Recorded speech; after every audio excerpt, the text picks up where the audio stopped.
Magandang araw mga kakusina, at ngayon ay magluluto tayo ng ginisang gulay.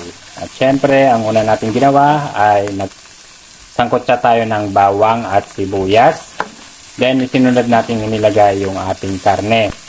Habang sinasangkotsa natin yung ating karne, ay linagyan natin siya ng pampalasa, asin at bitchin lamang mga kaibigan. At kung mapapansin nyo, ay golden brown na yung ating karne.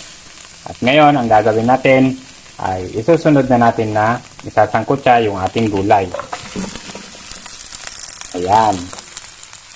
Yung ating gulay ay na-prepare ko na kanina at hindi ko na rin napakita habang nag-prepare tayo ng gulay mga kaibigan. Para mas madali yung ating video at dito ko na lang siya i-explain kung paano natin ito lulutuin.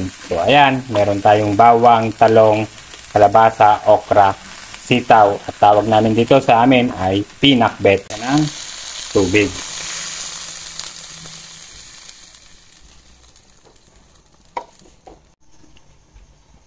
Tatakpan lang natin mga kaibigan at antayan natin siyang kumulo.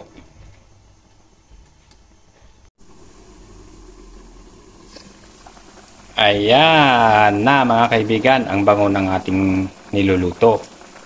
At malapit na siyang maluto mga kaibigan. At pagkalipas ng 2 o 3 minuto, antayin lang natin na mag-dry konti at pwede na tayong kumain.